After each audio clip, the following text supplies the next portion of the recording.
Chapter 1. The droplet left behind rain speaks in its own language. Not everyone listens that night. The rain was louder than usual. It drummed on car roofs, whispered against umbrellas, and hissed through the alleys like a warning no one wanted. To understand Dot at exactly 9:17 p.m., the music stopped Dot in the grand hall of Velbridge Conservatory. An audience of 200 sat frozen in silence. The pianist, celebrated maestro Leonardo, had vanished mid-note, his hands still frozen above the keys when the spotlight flickered and died. When the lights returned, he was gone. No sound, no scream, no trace, except for one, on the polished black stage, placed precisely where the pianist's heart would have been, sat a small glass object, a perfect, translucent droplet, as if the storm outside had shed a tear indoors. 6 hours later, the neon buzz of a diner sign flickered. Above a booth near the window, a woman sat with black coffee, untouched. Long coat, gloves, a silver pen. Tapping the edge of a notepad filled with scribbles that meant everything to her and nothing to anyone else. A voice behind the counter called, "Miss Krowe." She didn't look up. "I'm not with the police," she said, her voice low, shaped by gravel and old wounds. "And it's Krowe with a K." The waitress nodded nervously and slipped away. A man slid into the booth opposite her, trench coat damp, scarf clinging to his throat.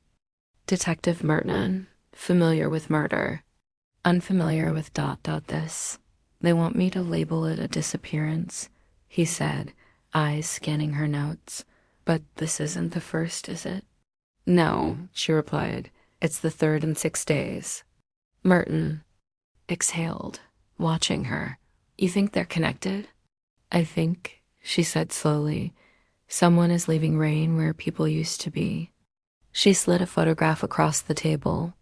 It showed the stage, empty, and in the center, the glass droplet, reflecting the overhead light like a single frozen tear.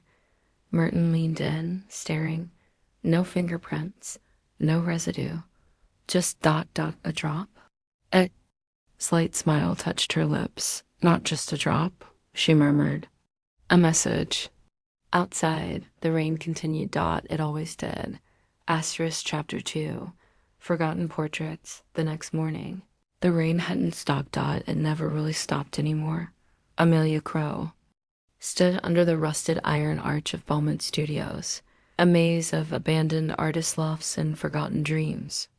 The whole building reeked of mildew, turpentine, and something older. Deeper ... she climbed 3 flights of cracked stairs to apartment 3C. The doors swung open with a soft creak ... inside. Chaos. Canvases slashed and thrown across the room. Paint splattered like blood, brushes broken in half. A faint, sour smell of fear still lingered in the air ... and at the center, another absence, Marcus Vane, portrait artist, known for painting faces that seemed too alive for comfort. Now gone, and again left behind, a single glass droplet, resting on the unfinished easel like a signature ... Amalia crouched, inspecting it without touching. Same size, same shape, she whispered into her recorder. Second case. Footsteps echoed behind her. Merton appeared in the doorway, brushing rain from his shoulders. "Neighbors didn't hear a thing," he muttered. "One said they heard him humming yesterday. That's it." Amalia pointed to the nearest canvas, a half-finished portrait of a woman whose face blurred into rain streaks. "He was painting the storm," she said, "or maybe ... something inside it." Merton frowned. "You think he saw something?" She pocketed the recorder. "I think," she said, "he saw it too clearly." In the corner of the studio, a window gaped open to the endless drizzle outside. A trail of water led from the easel straight to the window ... gone, without a sound. Without a struggle ... just ... rain ... always rain. Asterisk Chapter 3. Water does not keep secrets there. Are things that rain carries away. And there are things it leaves behind. Amalia Krowe stood at the intersection of Ash Lane and Calder Avenue, her coat clinging to her from the endless drizzle. She watched the gutter overflow, a river of city grime rushing to nowhere. Another report. Another disappearance. This time, no artist, no musician. Just an old man who ran a dusty bookstore tucked between two crumbling tenements. No signs of forced entry. No sign of a struggle, just his hat, caught on the iron fence out front. And next to it, shimmering under a streetlight, a glass droplet. Half submerged in the flooded street. Amalia snapped a photo, the flash reflecting strangely off the droplet surface. For a moment, she thought she saw movement inside it, like a tiny swirl of ink twisting in water. She blinked. Gone. Third one in a week, Merton said, appearing beside her, umbrella barely shielding him. Amalia said nothing, just studied the gutter, the relentless rain. He wasn't an artist, Merton added, just a bookseller. That breaks your theory, doesn't it? She crouched, inspecting the droplet again. Or maybe he sold something, she muttered. Something that shouldn't have been read. Merton frowned. A book? She stood up, eyes tracing the darkened bookstore windows. Not a book, she whispered. A memory. The rain intensified, slamming the pavement with 1,000 desperate hands. Amalia felt it, deep in her bones. This wasn't about art. It was about stories. And someone or something, one of them erased. Asterisk chapter 4. Dance in the shadows of streetlights night. Again. Always night. Always rain. Amalia Krowe walked the narrow alleys of the East Quarter, boots splashing through puddles. The city looked different here, half lit, blurred behind curtains of falling water. Streetlights flickered like nervous sentinels. Somewhere above, music played. A slow, broken waltz on an out-of-tune violin. She followed it, turned a corner. There. In the glow of a single street lamp, a figure danced alone. A man, soaked to the bone, spinning on cracked cobblestones. His movement sharp, unnatural, as if the rain itself was pulling him by invisible strings. Amalia froze. Hidden in the shadows, the man twirled once more, then collapsed into the puddle. Gone. No struggle. No scream. Just gone. Only a single object remained, spinning slowly where he had stood, a glass droplet, catching the lamp's flickering light. Amalia stepped out, heart hammering. She crouched, inches from the droplet, and whispered into her recorder. Fourth victim. Witness disappearance. No physical assailant. Rain intensified during event. Droplet left behind. Behind her, a soft voice murmured from the darkness. You're not supposed to see. Amalia spun around, gun drawn, but the alley was empty. Only the rain answered. Soft, insistent, patient. Always patient. Asterisk chapter 5. The gallery without windows. The key was a whisper, a crumpled note left under Amalia's door. 3 words, scribbled in trembling ink. The silent gallery. At midnight, she found it, hidden beneath the shell of an abandoned movie theater, behind a service hatch marked maintenance only, a stairwell let down, deep into the earth. Past peeling posters and forgotten dreams, the gallery waited, a vast, windowless room, lit only by rows of dim bulbs that swung gently, as if disturbed by invisible hands. The walls were lined with paintings, hundreds of them. But something was wrong. Each canvas was unfinished, a violinist with no face, a library melting into puddles, a hand reaching upward, frozen just before touching the rain. And everywhere, tucked into corners, resting on frames, balanced on pedestals, glass droplets, hundreds of them. Amalia stepped carefully between them, recorder in hand. Gallery of unfinished stories, she murmured, each piece abandoned at the edge of memory. At the center of the room stood a single easel, empty. No canvas, only a sheet of paper nailed to the wood. Trembling in the draft. She approached, scrawled, In ink, almost washed away. Once you see the rain, it sees you too. Behind her, a bulb popped with a sharp hiss. Darkness rushed in like a wave. Amalia didn't turn around. She whispered into the recorder. Target escalation. They're not hiding anymore. She pocketed the device, then ran. The droplets shivered on their pedestals as she passed, as if alive. Asterisk. Chapter 6. A letter without an addressee morning crept into the city like a wounded animal. Gray. Bleeding. Heavy with rain. Amelia Krowe returned to her apartment just as the first sirens began to howl through the streets. She dropped her soaked coat by the door, boots leaving muddy ghosts across the floor. On the kitchen table, she froze. An envelope. No stamp, no address. Just her name, scrawled in a hurried, broken hand. Amalia. She opened it carefully, breathing. Haloy. Inside, a single piece of paper. No greeting. No signature. Only one sentence. Do not try to dry the droplets. They belong to him. Her fingers tightened around the paper. Him. Not it. Not a thing. A presence. A will. Something that the rain itself answered to. Amalia replayed the message in her mind, word by word, until the meaning soaked through her skin. Someone was watching. Someone knew she was getting close. She lit the letter on fire in the sink, watching. The words curl and blacken into smoke. Outside, thunder rolled, distant. Warning. The droplets were not just leftovers, they were property, and she had TRESPASSE. Amalia pulled out her recorder. Voice steady despite the tightness in her chest. Message received. Threat level increased. Target is aware of investigation. Caution. Physical and metaphysical risk factors now probable.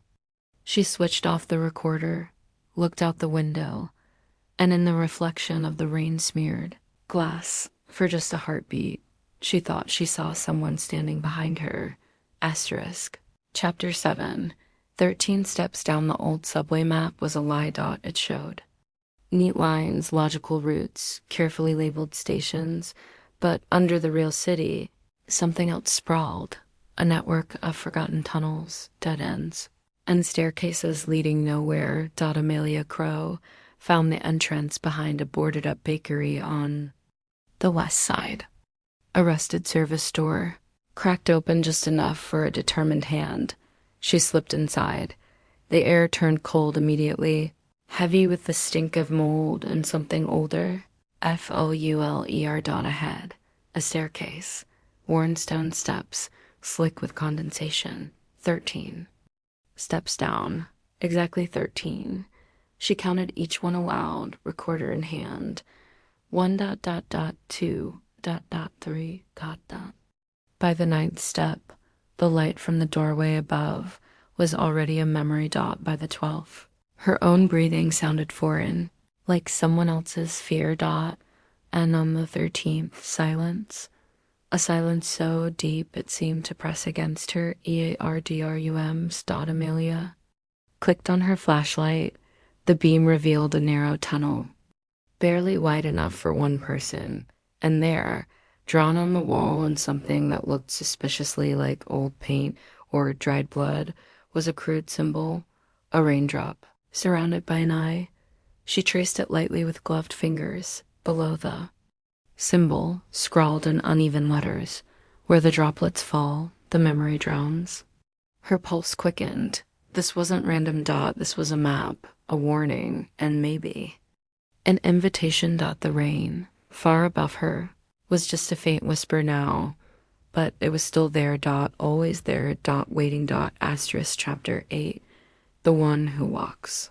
Between the raindrops, some things the rain touches, some things it avoids. Amalia Krowe crouched in the tunnel, flashlight trembling in her grip.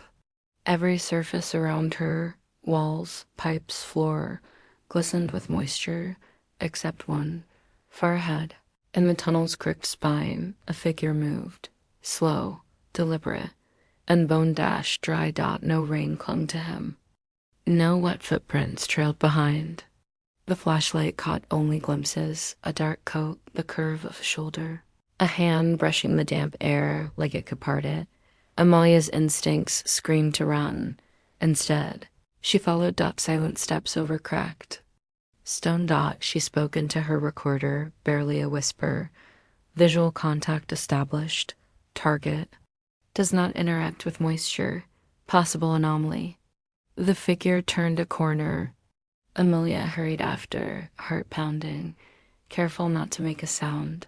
Around the bend, nothing. Just a dead-end wall. Slick with black moss. Gone. Again. But something remained. On the wall ahead, a new droplet, larger than before, the size of a child's heart, clung to the stone, pulsing faintly like a living thing. Amalia approached, hand trembling. As she leaned closer, she saw it. Inside the droplet, trapped and twisting, was a reflection, not her own. Someone, something, watching from inside the rain. She stumbled back, gasping. Behind her, a whisper floated down the tunnel. You are already part of it. Then silence, thicker than before, deeper. Amalia turned off her flashlight and stood in darkness, listening. The rain, miles above, still fell. But now, it fell inside her too. Asterisk chapter 9. The smell of wet canvas. The city breathed rain. It soaked into everything. Asphalt, stone, skin, even memory. Amalia Krowe sat in the dim back room of a forgotten museum, flipping through files rescued from a flooded archive, case after case, missing persons, artists, writers, musicians, all connected by one strange thread. Each of them had, in their final days, tried to capture something impossible, a painting of rain that never dried, a song that changed slightly every time it was played, a poem that, when read aloud, left the reader weeping for no reason they could name. Each work, unfinished. Each creator. Amalia set the files down and rubbed her temples. The room smelled of mildew and old canvas. The ghosts of dreams drowned long ago. She spoke into her recorder, pattern identified. Subjects attempted to translate rain into art. Evidence suggests the rain, or something within it, retaliates. She closed her eyes and pictured the silent gallery again.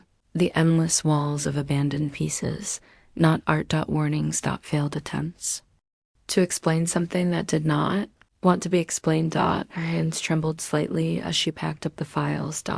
As she reached the door, she paused. The rain outside pressed against the windows, frantic, hungry. Almost as if it knew she was getting close. Almost as if it feared her. Amalia smiled grimly. Let it fear, because now she knew what to look for. Asterisk chapter 10. Voices in the water at first. It sounded like static. Amalia Krowe walked the riverfront, recorder in hand, boots sinking slightly into the muddy embankment. The rain clattered softly against her coat, steady as a drumbeat. Then the sound changed. Underneath the patter, she heard it. Whisper. Faint, slippery, as if the rain itself were trying to speak. She lifted the recorder. Ambient audio anomaly detected. Source, precipitation. She strained to listen. The voices weren't random. They were layered, speaking over each other. Fragments of sentences, broken memories. Double quotes. Don't forget. I still waiting. Find the key. Hype voice different. Some pleading, some angry, some barely coherent, as if slipping away even as they tried to form words. Amalia felt her throat tighten. They weren't speaking to her. They were speaking through her. The realization hit her like a cold slap. The rain wasn't erasing people. It was absorbing them, their thoughts, their memories, their unfinished stories, turning them into this. A symphony of lost voices, woven into every drop that fell. Amalia dropped the recorder, hands shaking, Above her, the storm thickened, clouds railing like a living thing, and the rain ... The rain began to call her name, softly at first ... then louder ... then all at once. Asterisk. Chapter 11. The Faceless Portrait. The abandoned studio smelled of mold and turpentine. Amalia Krowe moved carefully between broken easels and shattered frames. The floor creaked under her weight, threatening to collapse into the darkness below. She found it at the far end of the room. An unfinished painting, half hidden under a cracked sheet of glass. She pulled it free. It was a portrait, or had once. Then a figure sat in a chair, hands folded neatly, clothes detailed down to the finest thread. But the face ... gone ... not blurred, not smeared ... simply ... missing ... as if it had never existed. Amalia leaned closer. Her breath misted against the cold glass. At the center of the canvas, where the face should be, a small, perfect droplet of water clung stubbornly, refusing to dry. Inside the droplet, shapes shifted. Eyes ... mouths ... whispers curling like smoke. Trapped in glass. Amalia's voice shook slightly as she spoke into the recorder. Evidence found. Visual confirmation. Subject's identity erased via anomalous moisture activity. Painting retains residual consciousness. The droplet trembled. The portrait's hand twitched on the canvas. Just once. So subtly she almost doubted her own eyes. Almost. She backed away slowly. Heart hammering. Somewhere upstairs, a door slammed open. Rain poured in, not through cracks, but as if it had torn the building open itself, hungry. Searching. Amalia grabbed the painting and ran. Behind her. The whispers rose into a roar. Asterisk. Chapter 12. The map on the back of the sky the library had drawn long ago. Mold claimed the books. Ivy shattered the windows. The ceiling sagged under the weight of forgotten storms. But somewhere in the wreckage, Amalia Krowe found it. A map. Not printed. Not drawn. Stitched. Fine silver threads, woven onto deep blue cloth like a night sky. Captured and pinned to the earth. At first glance, it seemed like an astronomer's chart. Constellations, strange symbols. Winding lines. But then Amalia saw the truth. The stars weren't celestial. They were droplets, each one representing a disappearance. Each line, a path between memory and oblivion. And at the center, stitched larger than the rest, a single droplet, split open as if ruptured from within. Above it, a single phrase embroidered in a crooked hand. He who weeps last remembers nothing. Amalia shivered. She spoke into her recorder. Recovered artifact. Cartography of disappearances. Hypothesis. Memory erosion occurs along predetermined patterns. Potential nexus point identified. She traced one shaking finger across the cloth from her current position, toward the center, toward the rupture, toward whatever had been weeping behind the rain all this time. Behind her, the ruined library groaned under the storm's weight. She tucked the map into her coat. The rain no longer felt cold against her skin. It felt familiar. It felt like waiting. Asterisk. Chapter 13. Calling the one who leaves the rain, some doors are not meant to open. Amalia Krowe stood at the center of the ruined amphitheater, the stitched map spread out at her feet. Above her, the storm churned like a living ocean, black clouds, heaving and collapsing into each other. She had followed the lines, followed the disappearances, followed the rain. And now she was here. At the nexus. At the heart. She took a deep breath and raised the recorder, attempting direct contact. No procedural guidance. High-risk variables accepted. Amalia unwrapped the last artifact she had salvaged, a cracked violin, waterlogged and nearly falling apart. She held it under the rain and drew the bow across the strings once, twice. A broken, weeping note spilled out, swallowed almost immediately by the storm. The air shifted. The rain around her slowed, not stopped. but thickened, syrupy, heavy as grief. Shapes began to form at the edge of the theater, not people, echoes, memories. Trying to remember what they once were, and then he came, the one who leaves the rain, not walking. Not moving, simply, appearing. A figure stitched from mist and sorrow, framed by the endless curtain of water, no face. No voice, only presence. The glass droplets on the ground around Amalia began to vibrate, humming with invisible energy. She felt a pressure behind her eyes, a heavy, aching urge to forget everything, her name, her mission. Even while she was standing here at all, she clutched the recorder tighter, forcing her mind to stay anchored. You, she said aloud, her voice cracked. You take them. The figure tilted its invisible head. The rain answered for him, a deafening chorus of stolen voices. Amalia stepped forward.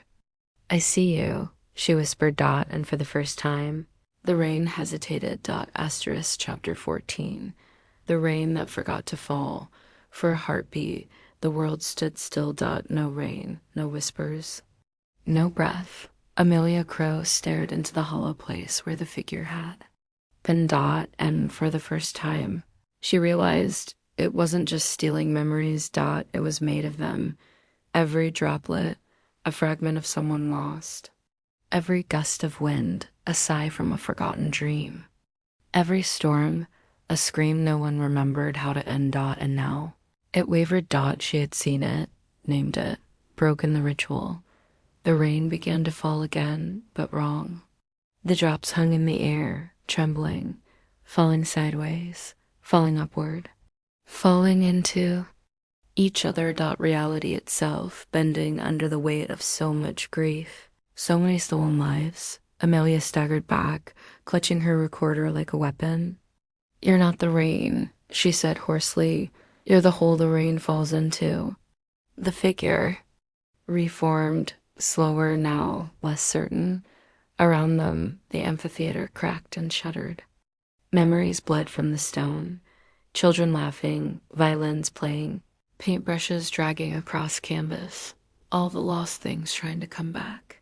Amalia reached into her coat, pulling out the stitched map. The sky of droplets. She held it high, letting the storm see it.